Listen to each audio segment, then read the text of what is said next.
Hi, it's Carol from charityglobal.com, and I'm getting ready to head into a board meeting. And like a lot of you, I volunteer my time. In fact, I've been with this organization for a little over 10 years now, and I'm about to roll off as the board chair, which is really exciting. It's been a great, wonderful time to serve, but life's gotten crazy with the new company. So I wanted to take this second and just talk to you because board members are one of the things that nonprofit leaders love, and probably their number one complaint as well. And there's three main reasons that nonprofit executives complain about their board members, and with really good reason. And I thought I would just kind of very quickly, point them out. And if you are one of these board members, if one of these things is something that you're doing to the nonprofit that you're volunteering for, really pause and think about it. The first one is they make promises that they're going to do things and then they go AWOL. They volunteer to either contact someone or do something for the nonprofit or a whole host of things. And then the next thing you know, they won't return your phone calls, they won't respond to emails. That is really extremely frustrating because the nonprofit's really stretched thin. And so if you promise to do something, please, please, please go ahead and make sure that you follow through with that. The second thing is they won't open doors.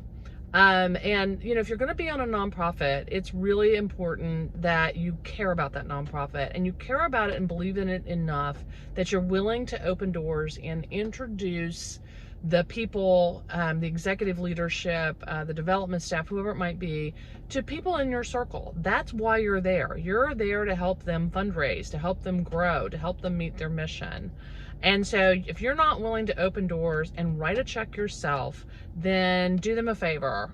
Roll off that board and get onto a board where you really are passionate and you feel confident that you can open those doors.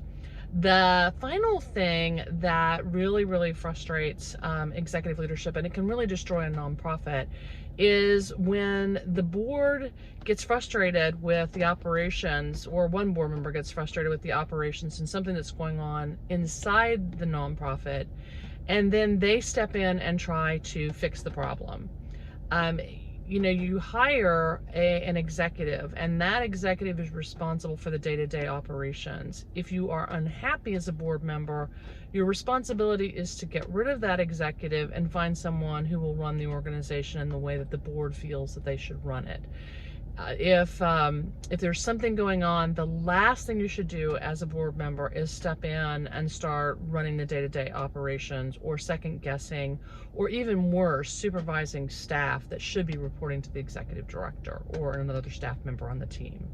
So those are the three things: going AWOL, refusing to open doors and donate, and stepping into operations when you should be focusing on fiduciary, managing the CEO, and doing the strategic planning for the organization. So if you are a great board member, thank you for your service. And if you need a little bit of help, think about what your role is with that nonprofit and whether or not it's time to roll off and do them a favor and make space for somebody who has the time and energy to step up and do the work that nonprofit so desperately needs. So have a great day. Thanks again for volunteering, all of you out there who are on boards. And if you're interested in being on a board, reach out to me. My email is carol.wick@charityglobal.com. I always have some phenomenal nonprofits, both here in the US on a national level, local in different parts of the country, as well as international. So if you're interested, shoot me an email. I'd be happy to connect you with some great nonprofits doing amazing work around the world.